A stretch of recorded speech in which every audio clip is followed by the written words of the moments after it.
വയനാട് ചൂരൽമല മുണ്ടക്കൈ ദുരന്തത്തിൽപ്പെട്ടവർക്ക് 100 വീടുകൾ നിർമ്മിച്ചു നൽകുമെന്ന ഡിവൈഎഫ്ഐ.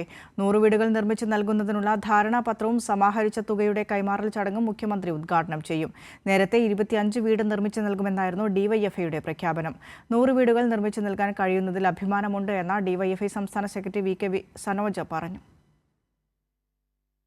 വയനാട് ചൂരൽമല മുണ്ടക്കൈ ദുരന്തത്തിൽ സംസ്ഥാന സർക്കാരും മറ്റ് സംവിധാനങ്ങളും ദുരന്തബാധിതരെ ചേർത്തുപിടിച്ചപ്പോൾ രക്ഷാപ്രവർത്തനത്തിന്റെ ആദ്യഘട്ടം മുതലേ ഡിവൈഎഫ്ഐ യൂത്ത് ബ്രിഗേഡ് രംഗത്തുണ്ടായിരുന്നു.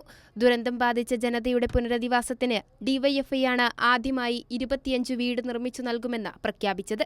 തുടർന്നങ്ങോട്ട് തുക സമാഹരിക്കാനായുള്ള പ്രവർത്തനങ്ങളായിരുന്നു.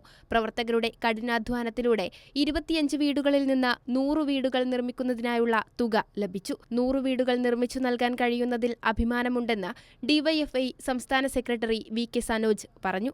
ഇങ്ങനെ ഡിവൈഎഫ്ഐ ഒരു ആവശ്യം പറഞ്ഞപ്പോൾ റെസീറ്റ് ഉപയോഗിക്കാതെ തന്നെ, റെസീറ്റൊന്നും ഇല്ലാതെ തന്നെ ആയിരക്കണക്കിന് ആളുകൾ ഞങ്ങളുടെ കൂടെ നിൽക്കുകയും ഞങ്ങൾക്ക് ആവശ്യമായിട്ടുള്ള പണം ഈ സമാഹരണത്തിൽ ഭാഗമാക്കുകയും ചെയ്തു.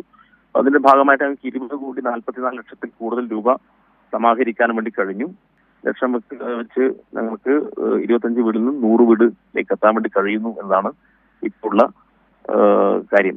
ദുരന്തബാധിതരെ സഹായിക്കുന്നതിനുള്ള കേന്ദ്ര അവഗണന തുടരുമ്പോഴും ആക്രി ശേഖരിച്ചും ചായക്കട നടത്തിയും കൂലിപ്പണികൾ ചെയ്തും പുസ്തകങ്ങൾ വിറ്റുമൊക്കെയാണ് ഡിവൈഎഫ്ഐ പ്രവർത്തകർ വീട് നിർമ്മിക്കാനുള്ള തുക കണ്ടെത്തിയത്.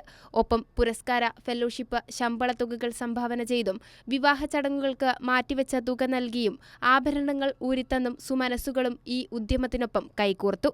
മാർച്ച് 24-ന് 100 വീടുകൾ നിർമ്മിച്ചു നൽകുന്നതിനുള്ള ധാരണാപത്രവും സമാഹരിച്ച തുകയും കൈമാറും. ചടങ്ങ് മുഖ്യമന്ത്രി പിണറായി വിജയൻ ഉദ്ഘാടനം ചെയ്യും. യൂത്ത് ബ്രിഗേഡ് സംഗമവും നടക്കും. കൈരളി ന്യൂസ്, തിരുവനന്തപുരം.